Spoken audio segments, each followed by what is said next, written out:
বিপুল পরিমাণ হলেও কমছে না চালের দাম, বরং কেজিতে বেড়েছে 1 থেকে 2 টাকার মতো। আমদানিকারকদের দাবি, ডলারের মূল্য বৃদ্ধি এবং ভারতের মোকামে দাম বেড়ে যাওয়ার প্রভাব পড়েছে স্থানীয় বাজারগুলোতে। Double million offer, Walton fridge কিনে পেতে পারেন 20 লক্ষ টাকা, রয়েছে কোটি কোটি টাকার নিশ্চিত উপহার।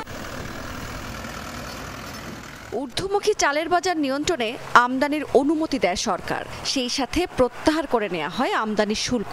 11ই নভেম্বর থেকে হিলি স্থলবন্দরে ভারত থেকে চাল আসতে শুরু করে। প্রথম দিকে আমদানির গতি কিছুটা কম থাকলেও এখন প্রতিদিনই আসছে 50 থেকে 60 ট্রাক চাল।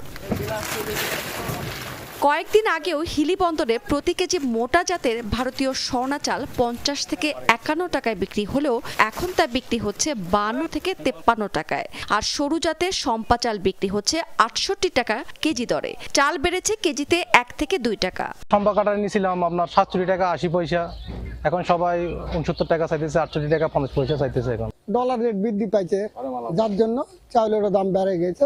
কেজির প্রতি মনে করেন যে গত সপ্তাহে যেটা কিনেছি তার থেকে 1 টাকা প্রতি কেজিতে বেশি।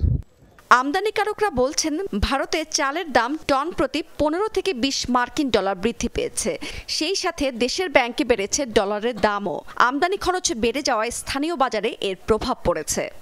গত কয়েকদিন আগে ছিল মনে করেন যেটা 52 টাকা, এটা 53 টাকা হয়েছে। এর মধ্যে একটা কারণ হচ্ছে ডলারের দাম। ডলারের এই রেটের গ্যাপের জন্যই আপনার হচ্ছে চালের বাজারটা আবার বেড়ে উঠেছে।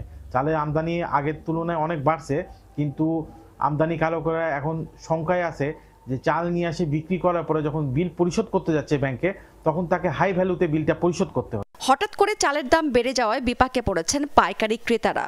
যেখানে চাল পাঠায় ওখানে তো আর বেশি দামে তারা বিক্রি করতে পারতেছে না। তারাও তো মনে করেন মালের অর্ডার দিচ্ছে না। ইন্ডিয়ান মালের সাথে দেশি মালটা পত্তা করে ইন্ডিয়ান মালটা পত্তা হচ্ছে না এখন, এই কারণে এখন আমার বেচা কিনা একটু কম।